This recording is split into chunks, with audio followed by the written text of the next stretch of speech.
So let me introduce to this term called this area called computational social choice. It is a very active area within algorithmic game theory, which basically deals with computational parts of game theory, which in some sense no money is involved and directly impacts our society.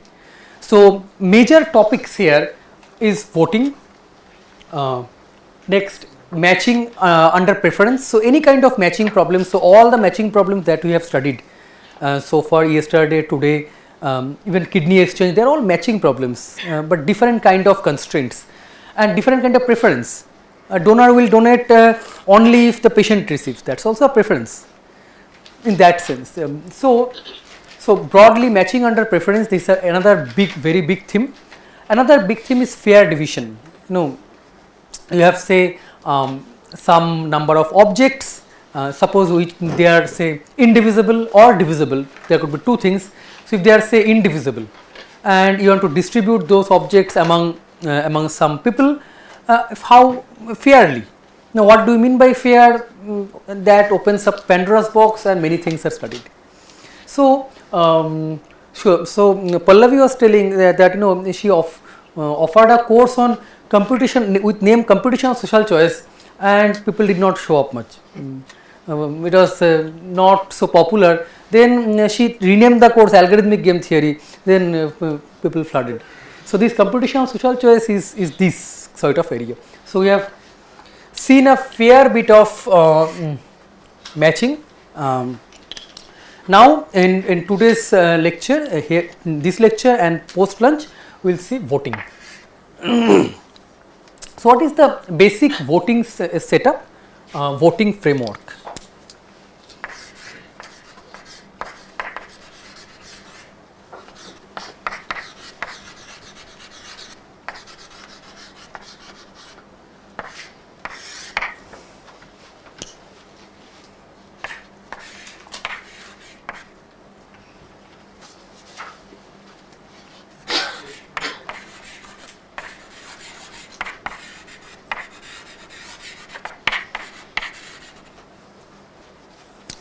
Switch it on.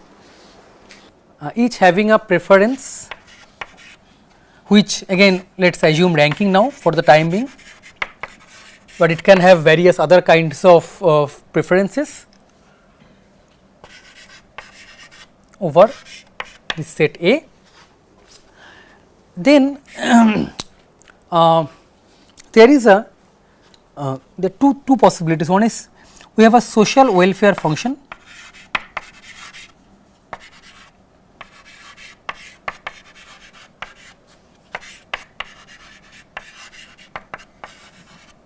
also called aggregation rule.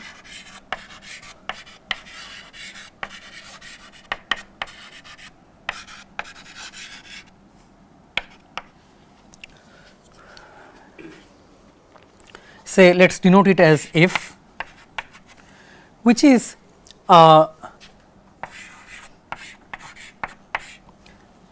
L of A I denote the set of all linear orders over A, or set of all rankings over A, right. So, okay, so let me first intuitively say what does it mean. So, suppose IMSC or say IIT Madras, IMSC, how many restaurants IMSC has? 1 or 0, okay, yeah, that is what I thought. You eat math, what food you are talking about. So let us think about IIT Madras. So in campus maybe there are 15 restaurants, I think there are more, but let us assume 15. Now suppose this campus community want to rank the restaurant to reflect the general preference of the students.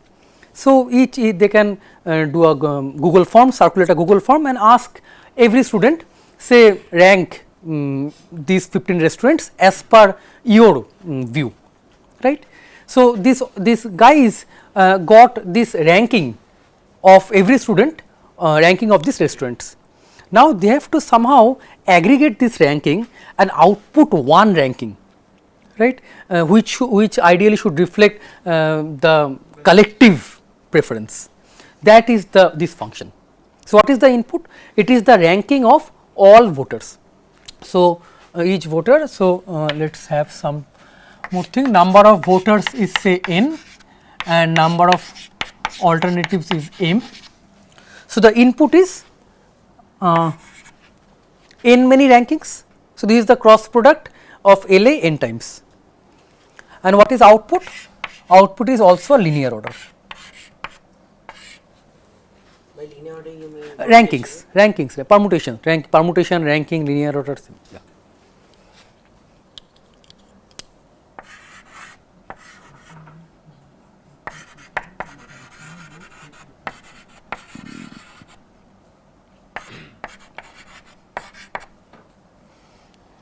Or the same as permutation.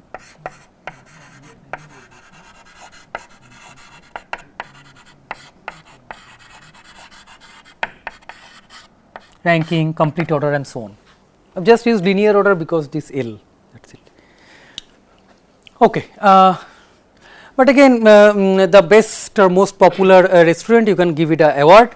So, if that is the case, then you are looking for the best one, and that is the voting scenario. So, in the voting scenario we have a voting rule.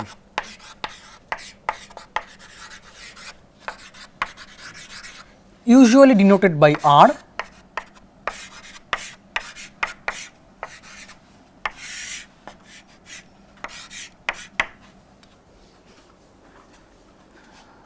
right, which takes again all the input preferences or rankings and chooses a winner. Yeah. Is the social welfare function analogous to social choice function? Typically in voting literature, when I say social choice function, this refers to voting rule. These are differs from area to area within algorithmic game theory also. So, in voting literature, voting rules are often called social choice function, whereas these are called social welfare function, just to terminology to distinguish these two things. I think for me what works better is I call this voting rule, I call this aggregation rule.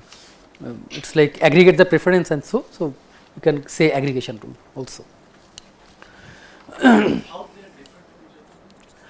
In the output,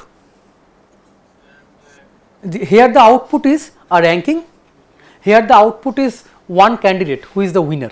That is not capital, it is small a. Sorry, this is the set of candidates, no? Alternatives? This is giving a set, this is just giving an you should get one candidate itself. It gives a one candidate, right? Okay. So, let us see couple of examples to get a feel of this thing, because these are very very practical, we always use. So, the important one is plurality. Plurality. So, plurality is the voting rule which is most commonly used by us. It is the rule we use in selecting MLAs or this sort of thing, the political leaders. It is like we ask the voters that tell me who is your best candidate, which candidate you vote for, and whichever candidate gets the highest number of votes is the winner.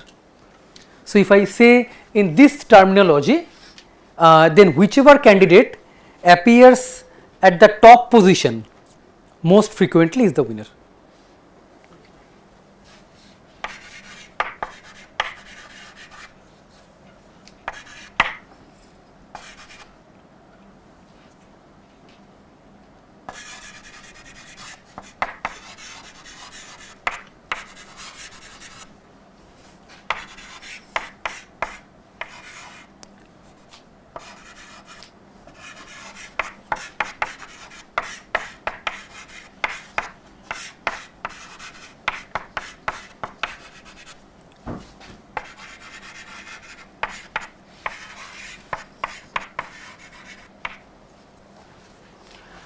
So, let me slightly change the notation if you do not mind much. Here you see there could be tie, right. So, let us make this, so winner may not be unique. So, it is some subset of A which is non-empty. because of ties, so winner could be more than one. So this is the plurality voting rule. A generalization of this is what is called scoring rule.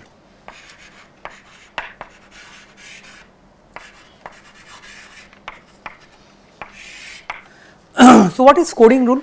Scoring rule is there is a score vector.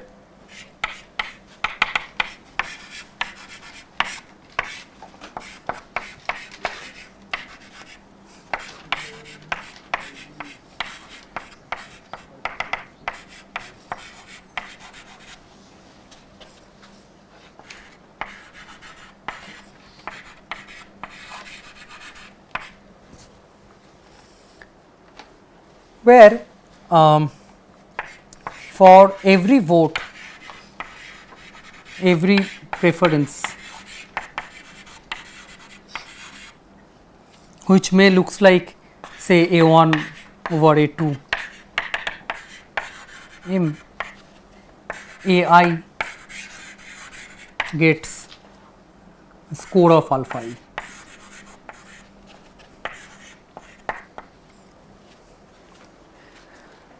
And whichever candidate has total score highest is the winner. So, to make sure that everyone understands this, let us take an example. Say I have say 3 candidates A, B, C,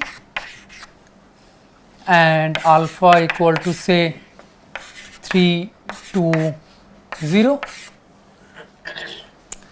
And I have say 2 votes, 2 voter 1 prefers say A, B, C, and voter 2 prefers say his preference is say B, C, A. Then how I use this, then who will be the winner? From this vote,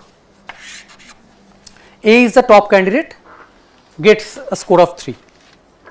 So,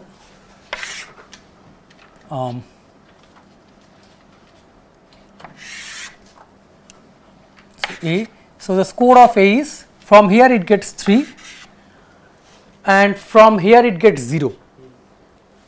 So, 3 plus 0 is 3. Let us see how much B gets. B gets 2 here and 3 here.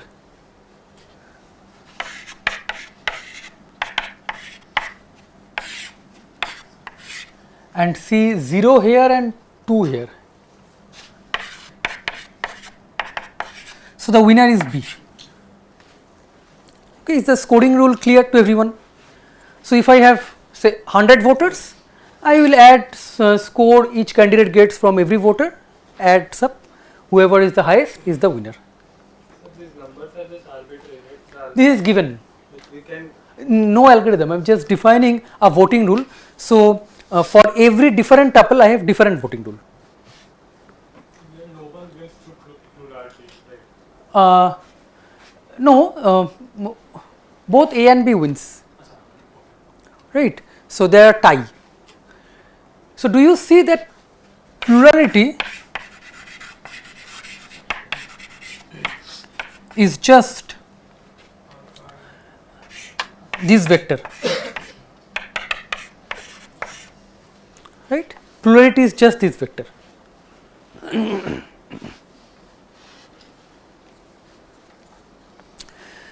There is a opposite of plurality which is called veto. In a veto setting we vote against people, right. So, the veto is also a scoring rule with score vector all 0 minus 1.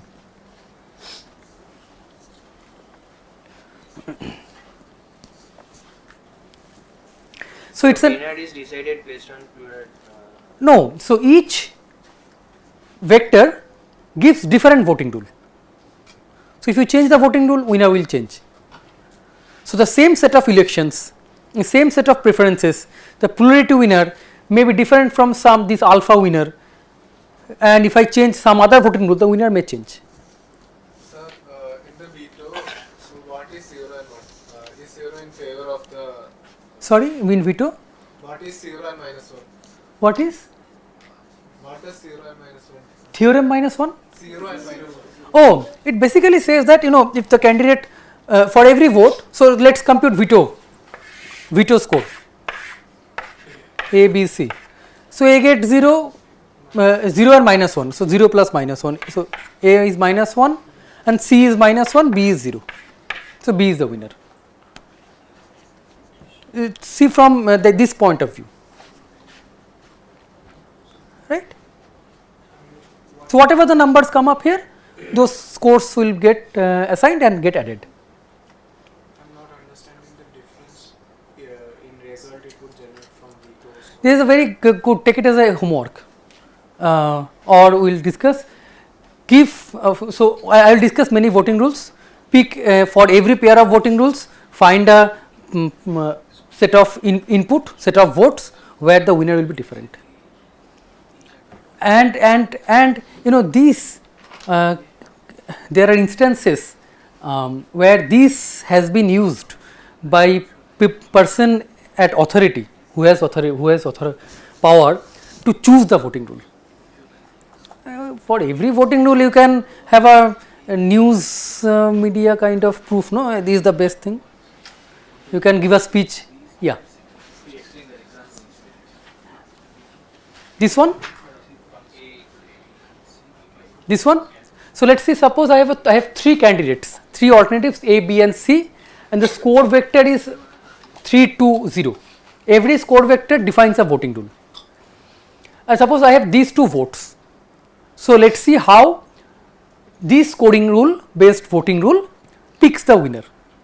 So who is the top guy here? A. Top guy will get this score.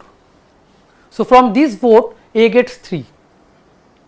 Here A is the last guy gets 0. So A's total score is 3. For every other candidate also I can calculate total score. Who has the highest total score is the winner. Okay.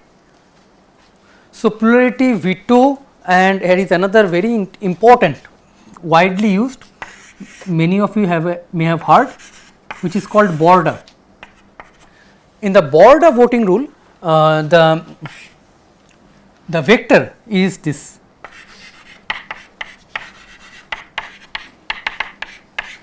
Very natural.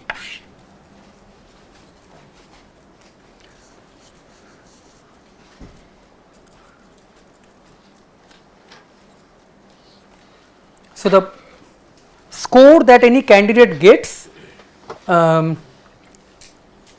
is same as the number of candidates he or she is preferred over. This is border.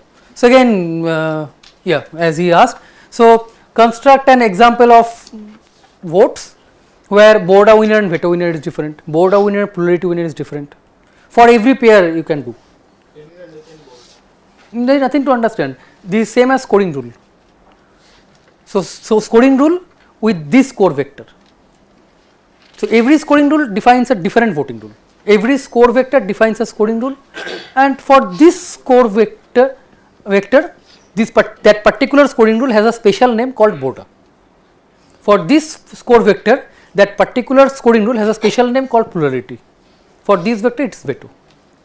Okay, so these are by far the most or popularly used scoring rules. Yeah. Is veto A minus plurality is called veto? A minus, what is A minus? A is a set of agents. But yeah. And minus plurality should be a Veto winner? Yeah. But that is not the case here also, right? Here itself, right? So here we see, you see what is the plurality winner? This set AB. What is the veto winner? B. Plurality winner is AB, both plurality score 1,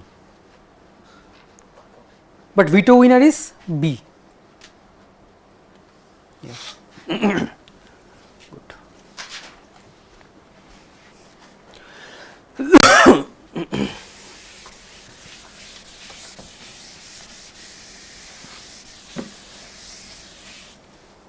Let me introduce another important way of looking into these rankings, which is called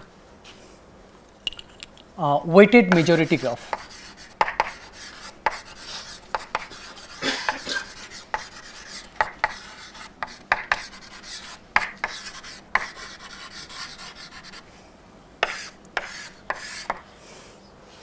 It is like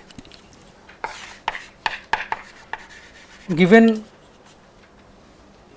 a set of preferences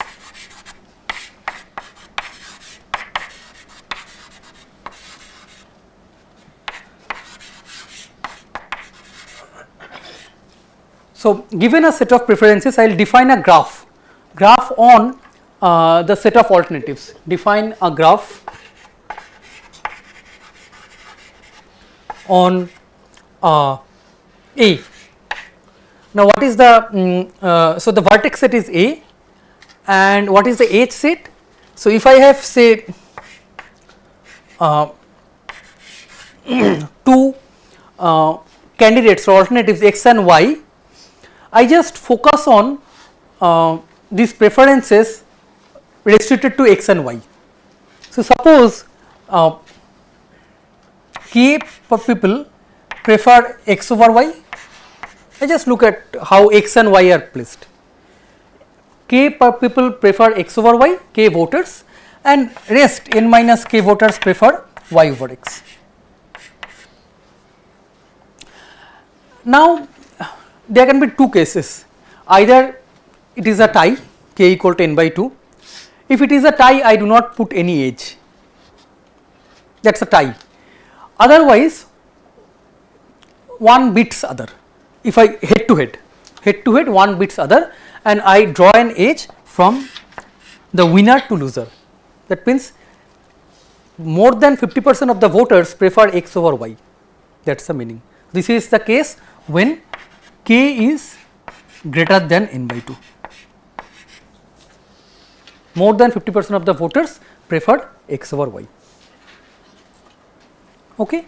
And what is the weight? I put a weight is the, sorry? Like if we are saying if most people prefer x over y, then we will make an Age. from x to. Correct. It is like x dominates y, you can see like that.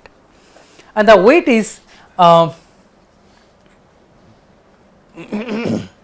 weight is the difference of the gap between the number of people prefer x over y versus number of people prefer y over x, right. So, let me write this way.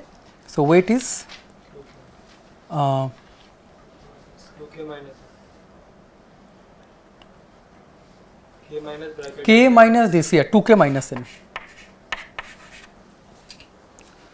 right. Of course, if k is less than n by 2, things will be opposite. So, this is the weighted majority graph. It is a nice pictorial way of viewing head to head competitions.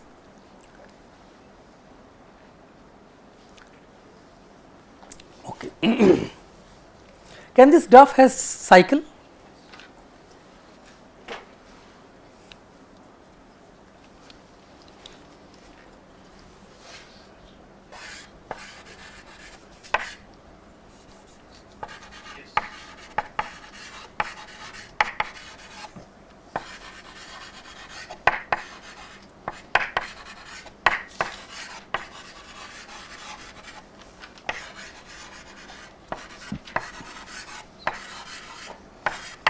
But before that, just to ensure everyone has understood, for this thing, let me draw a weighted majority graph. So, erase what? Sir, for equality and what were we doing? No age, no age. So, the vertices are the candidates ABC. Let us see head to head AB. V1 prefers A over B, but V2 prefers B over A. Tie up, no age between AB. A over C, C over A. A and C is also tie, no age. But B over C, both voters. So, I have an age from B to C of weight 2. It is the difference, which is 2 minus 0, 2. So, this is the weighted majority graph of this profile, this set of preferences.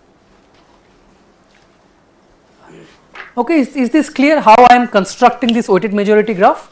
Now, if someone said yes, it can have a cycle. Can you give me an example? Who said yes? But yeah, please don't tell. Please give others chance if you have already seen this. It should not have a. It does not seem to have a cycle, right? Because it's a majority. And again, we can give a Arnab kind of proof.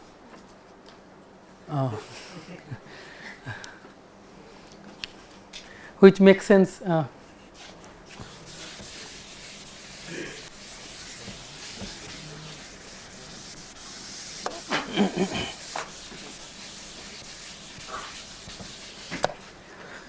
Okay, so it turns out it can have a cycle, and that's the paradox of life. So yeah, can you volunteer anyone example of a set of rankings which will give a cycle? X prefers over Y, Y prefers over Z, and Z prefers over X. No, but you need to give me an example of rankings. Whose weighted majority graph has a cycle? It's not that I am just asking you a draw. A directed graph can have cycle, but it's not any directed graph. So does there exist underlying, or can it exist? Can there exist underlying set of rankings? V3 where it prefers maybe C over A, B, C, C, C, A, and C, C, A. Very good. So here is a smallest example. Think of 3 voters.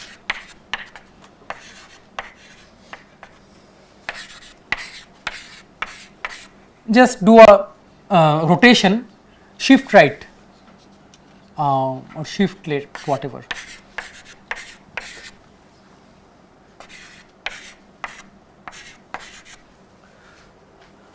Three candidates and these 3 rankings. Let's draw the weighted majority graph. So V1 and V2 prefers A over B. So between A and B, A beats B, right? I am not putting the number age weights. All age weights will be 1, but for cycle age weights are not important. V1 and V3 prefer B over C, so B beats C. V1 and V2. Okay. This is right. And V2 and V3 prefer C over A, so C beats A.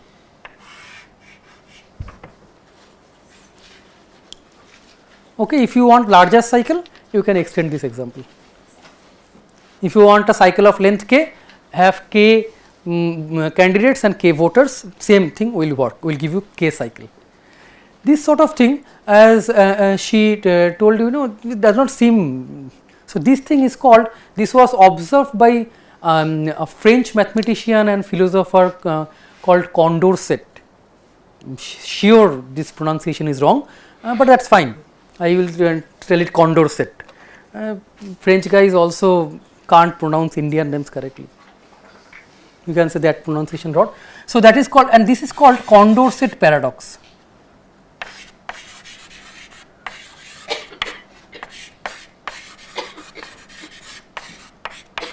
Or cycle.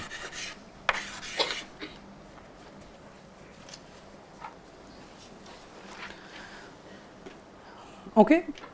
So, if in a weighted majority graph I do not have cycle, then in some sense the winner is obvious, no? If my weighted majority graph is so let's assume number of voters is odd. So let n be odd. So if n is odd, then between every pair of vertices I have an edge. There is no possibility of tie, and if my graph does not have any cycle, this weighted majority graph, then the solution is obvious. Who should win? Who should be the winner? Correct. There exists a vertex. There should exist a vertex who dominates everyone. you can try to prove it if it is not obvious. So if this graph between every pair of edges, between every pair of vertices, if there is a directed edge and there is no cycle, if it is acyclic, then you take the topological order and take on to one extreme vertex. So there will be a vertex who dominates everyone, and that vertex is called Condorcet winner. So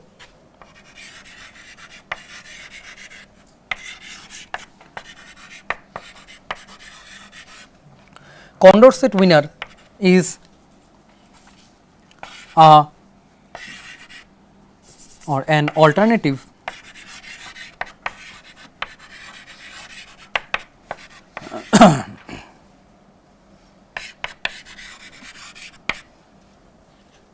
that defeats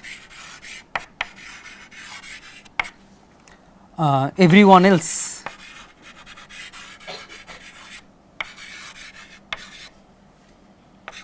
in pairwise election.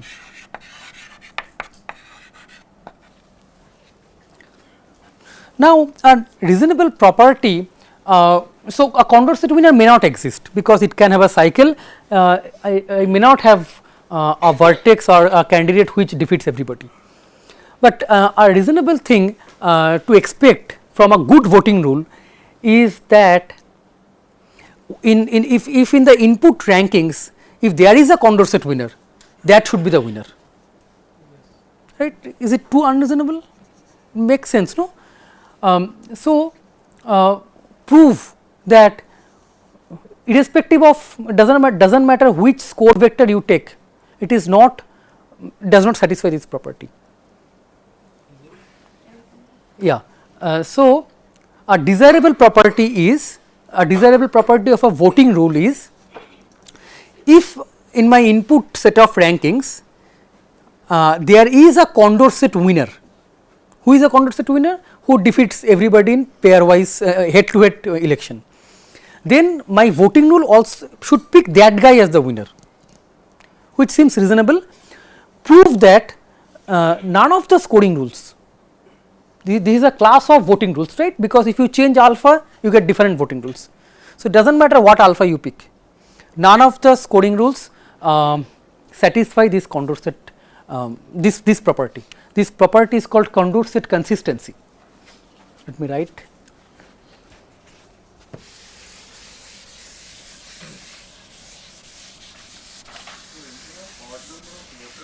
Yeah. The Condorcet winner is unique. Yes. So then, if there are different winners in all these three, then at least two of them we can eliminate.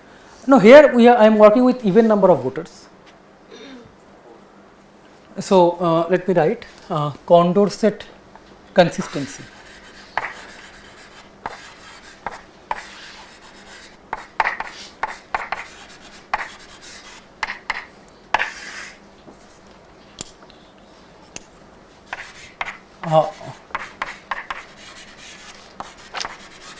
Voting rule is Condorcet consistent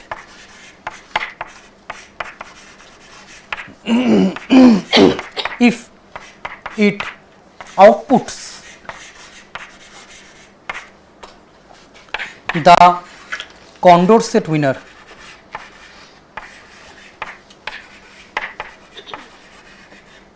whenever it exists.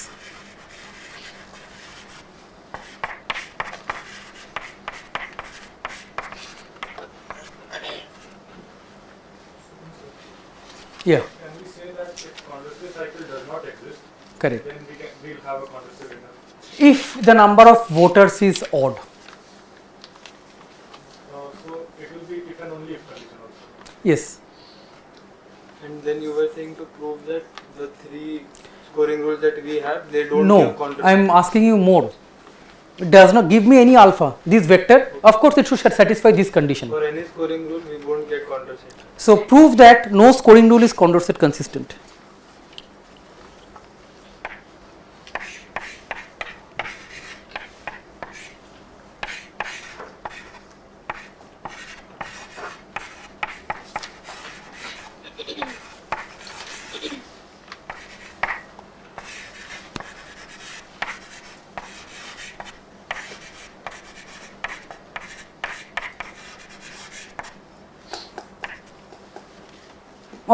at least you try to prove that these 3 voting rules are not control set consistent. That's a big task maybe, but at least these 3 voting rules are not control set consistent. Come up with an example of set of votes where there is a control set winner, but these guys are picking somebody else as winner. So then it may make sense that designing voting rules is not you should not rely on your intuition, like it seems good. You should have a rigorous mathematical thing. It's a mathematical function, and let's try to ask, okay, let's try to list down what are the good properties I want my voting rule to satisfy, and let's search for in this function space such a function, right? That's how we view this mathematically, right? Let's list down the properties I want and search for a voting rule in this. There is a huge space. In this function space you find such a function. So towards that, let's write down some of the desirable properties. Let me erase this sort of things.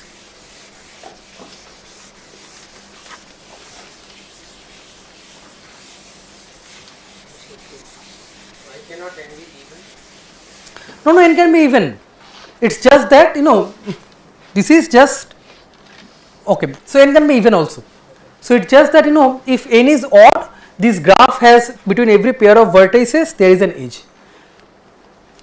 So if n is odd, then having a Condorcet winner is equivalent to saying this graph does not have a cycle.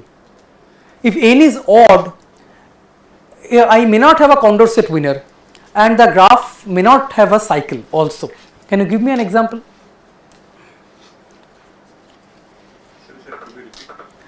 So can you give me an example of a set of votes, set of rankings whose corresponding graph does not have a Condorcet winner and does not have any cycle? The two candidates have equal votes. Yeah. Or you can have, it doesn't matter if you have m candidates, then just look at this. You have 2 votes. V1 is A1 to AM and V2 is just in opposite direction.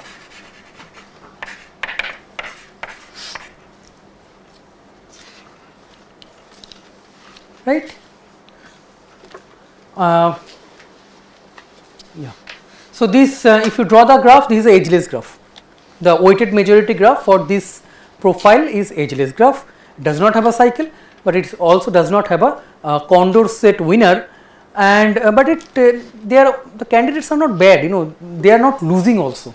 So those candidates are called weak Condorcet winner.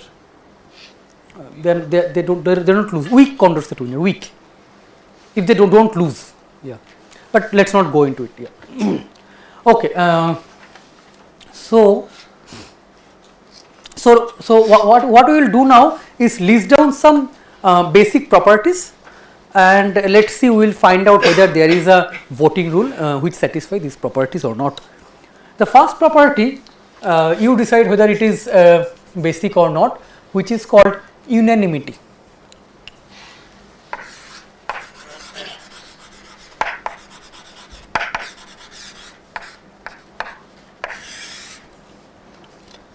It basically says this: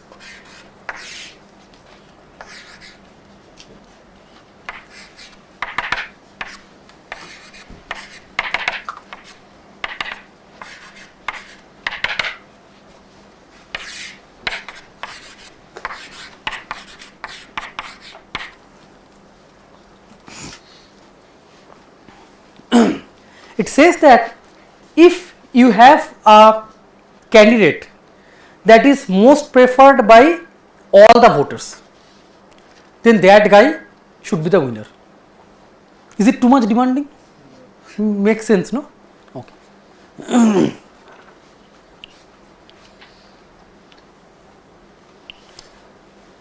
And the other is, as usual, no, the other is yeah, non-dictatorship.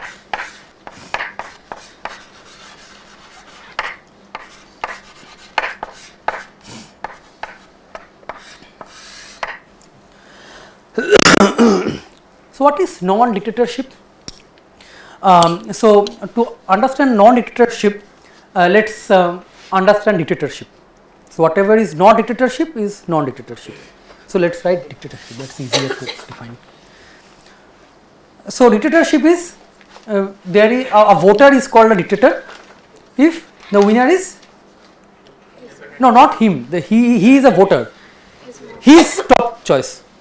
Doesn't matter what others say. Right? We are aware of many dictators. So that is dictatorship. So if a voter D in V is called a dictator,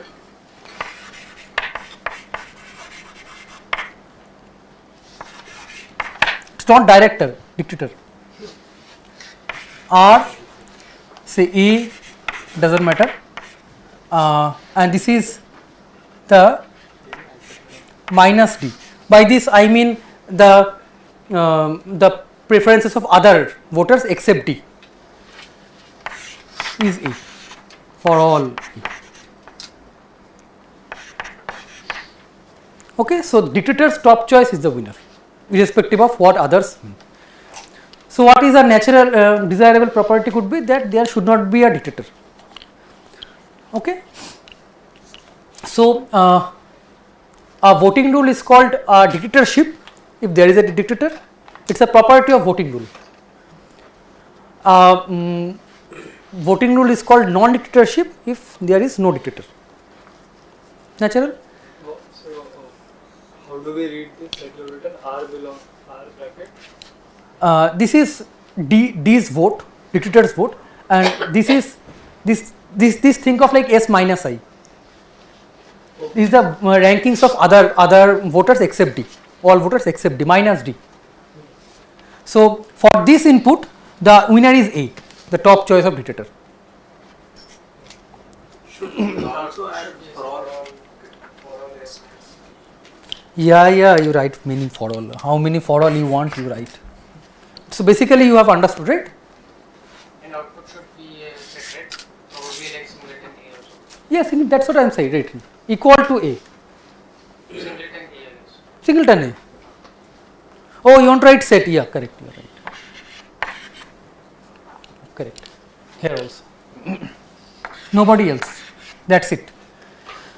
Yeah, thank you.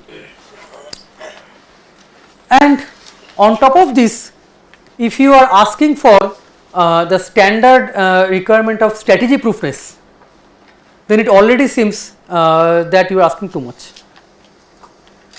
So that is the result. Let me write down.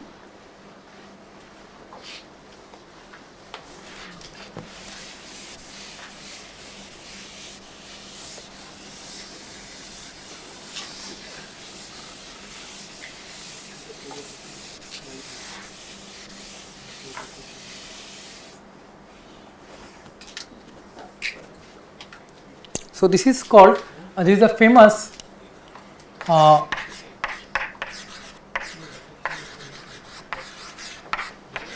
Gibbert-Satterwhite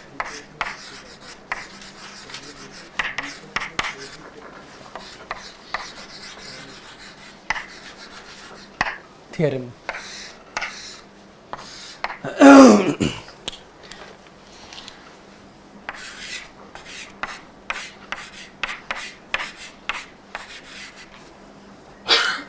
If cardinality A is greater than or equal to 3, you have at least 3 candidates.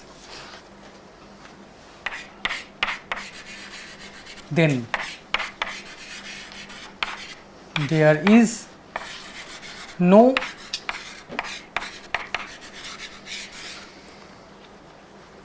voting rule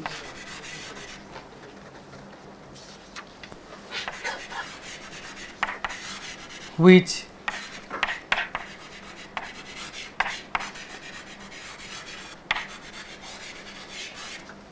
simultaneously satisfies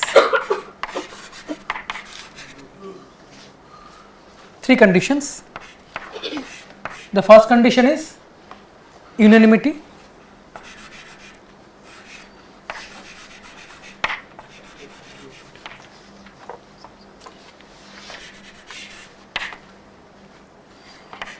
Second condition is non-dictatorship.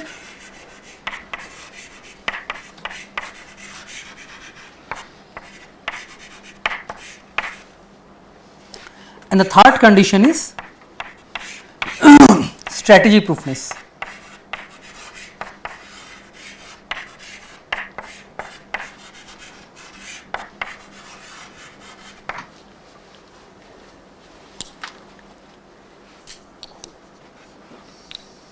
It says that, if you like your voting rule to be unanimous and non-dictatorship, which you obviously need to have any rationality left, then get rid of strategy proofness. It basically says that there could be instances where a voter can get better outcome. That means better outcome from a voter means what? His better candidate wins. That is from the voter's point of view a better outcome, right? So he can get better outcome by misreporting his true ranking.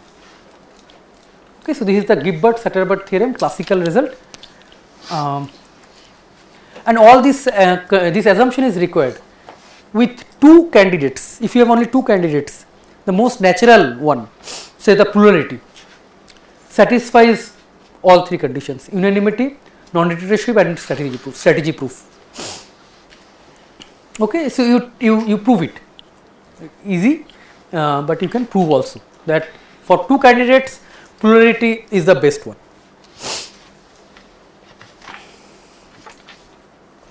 Question.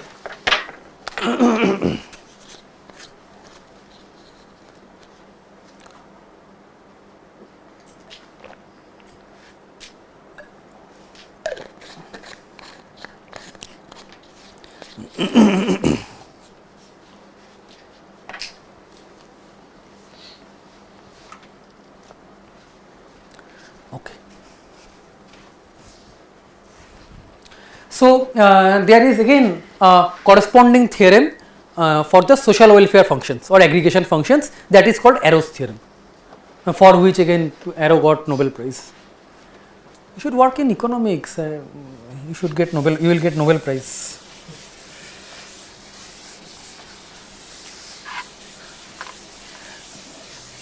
By the way, there are many proofs of Gibbard-Satterbert theorem available on internet, and many are accessible. One simple proof is there on my lecture notes. You can look at it. Okay, so let's write Arrow's theorem, but for that let's introduce the desirable properties. There, desirable property is one is Pareto efficiency.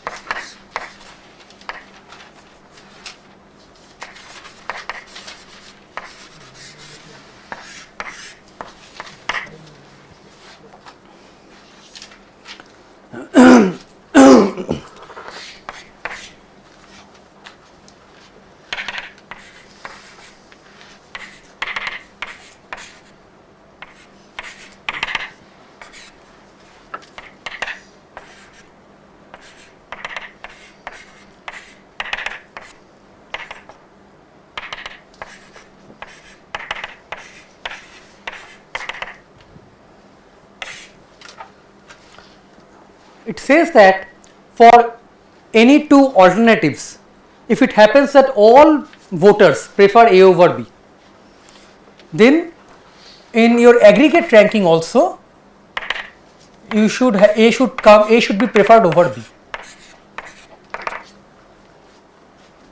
Okay, so this is called Pareto efficiency in this context.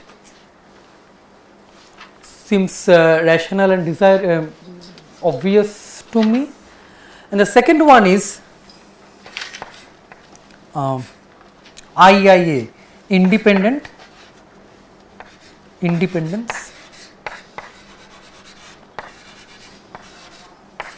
of irrelevant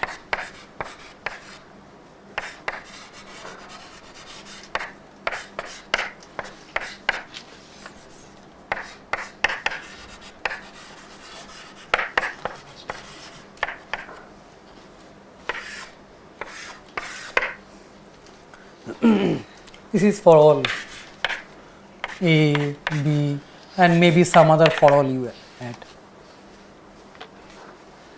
Okay, so second one, let me explain first verbally. You have a set of rankings and you get an output aggregation. Now fix any two alternatives, say A, B, and don't exchange A, B. Don't change the mutual relative position of A and B in any of the rankings. But you can do other changes, but don't change AB. That means in say ranking 1, if A is over B, then A should let A remain over B. Do other changes whatever you want. This property says that if you don't change the relative position of A and B in any vote, then in the output also the relative position of A and B should not change. And that's why the term that means the relative order of A and B should be independent of the relative order of other pairs. So let's write it formally. So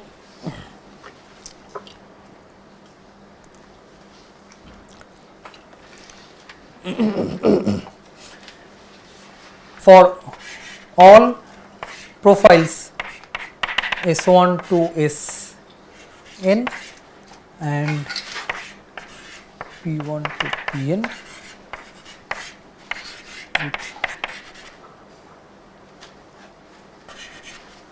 A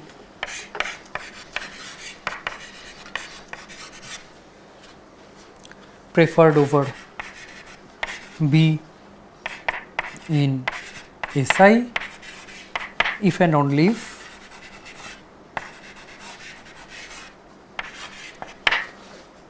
A preferred over B in Pi. So I have taken two inputs where from A and B's point of view their orders are same. A and B are ordered in the same way in S1, P1, S2, P2, S3, P3 and so on. Okay, same set of candidates A. Then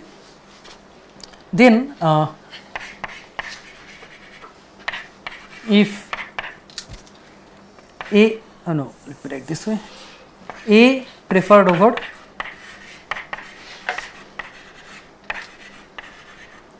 B in f of S1 to Sn. Recall, f of S1 to Sn is a ranking. So this sentence makes sense. A prefers over B in this ranking output by function f on input S1 to Sn. If and only if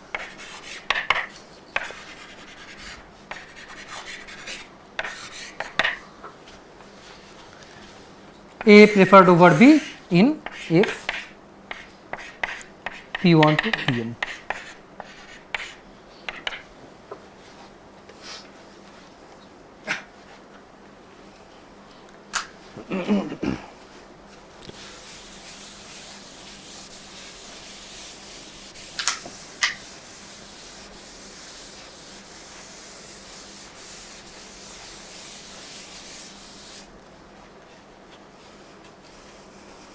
So now let us state Arrow's theorem or Arrow's impossibility theorem. These is also sometimes called Gilbert-Satterbert's impossibility theorem. These are impossibility theorems.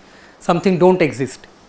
So how are these two? I mean, can you tell how independence of the relevant alternative is it more general than strategic? No, strategic proof will anyway come.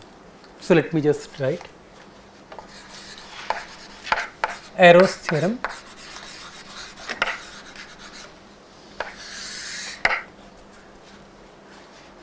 Again, if A greater than or equal to 3, then there is no social welfare function which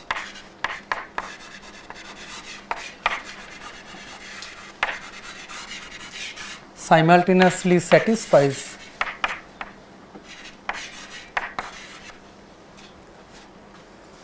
one is Pareto efficiency,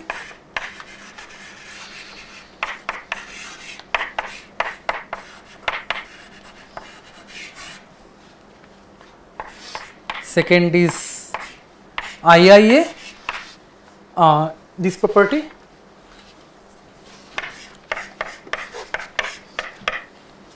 and the third is strategy proofness.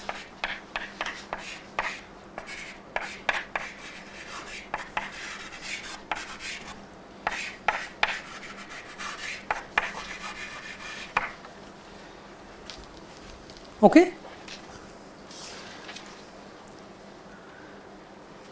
So again, for A equal to 2, the majority satisfies these properties.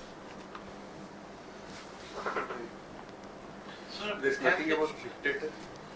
No, no, no. So I think, from me personally, I feel that is more stronger, because to me, these properties are much more appealing than say IIA.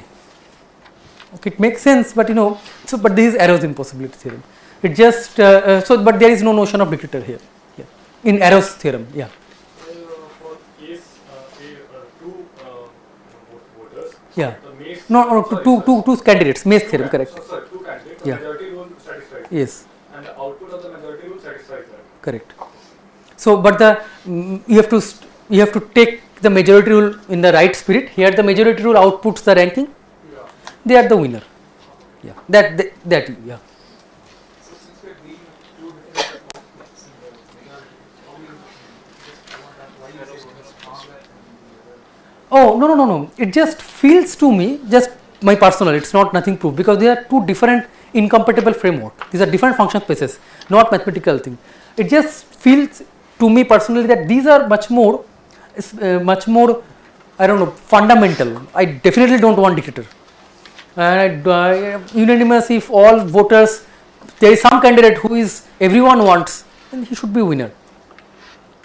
Whereas this is next level of I think these are more basic level of demand than maybe this, yeah, in that sense, but they are incompatible, different framework. Explain this.